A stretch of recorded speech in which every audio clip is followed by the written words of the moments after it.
Ano ang malaking kaibahan ng mga government employees sa mga private employees? Answer, unang-una friends, ang sagot natin ay based sa personal knowledge natin kasi po government employee tayo at may kaibigan tayo ng mga private employees. So may apat tayo na or lima tayo na answer sa question. Ano po ito? Ito po. Number one, mas maraming benefits or leave benefits ang mga government employees. Compared to private employees, konti lang ang leave benefits nila. For example, ang government employees merong forced leave, may 5 days sila. Special privilege leave, 3 days. Vacation leave, 15 days. Sick leave, 15 days within a year. Compared sa private employees, konti lang po ang leave benefits nila. Number two, mas malaki ang sweldo ng mga government employees. Compared sa private employees, medyo maliit, baba yung sweldo nila. Minimum lang ang sweldo ng mga private employees.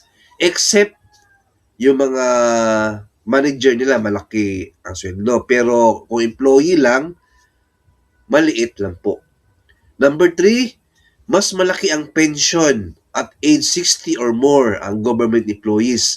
Kasi GSIS po yung pagbigay ng pension sa kanila. And I believe 80 to 90% sa monthly basic yung pension po nila. Compared sa private employees, maliit lang ang monthly pension at age 60 or more. Kasi po SSS po ang mag-provide ng pension ng mga private employees.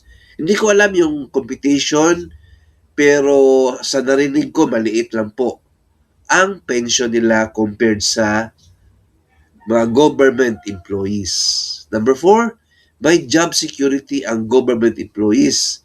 Kasi po walang na-bankrupt po ng mga government agency. At hindi po talaga ma-bankrupt or mag-stop operation ang government offices. Compare sa mga private employees, walang job security. Kasi po, private company sila, anytime malugi, mabankrupt, stop operation agad sila. Right? Number five, mas konti ang working days ng mga government employees. 5 working days lang, Monday to Friday. Compared sa private employees, 6 days po ang trabaho nila. Right? Monday to Saturday. Ayan po. Yan po ang malaking kaibahan ng mga government employees at private employees. Alright? So kung may mga comment kayo, question, sulat nyo lang po sa comment section natin. Keep watching my YouTube channel, friends. Please like, share this video, and subscribe my YouTube channel. Thank you, God bless, and 2 thumbs up.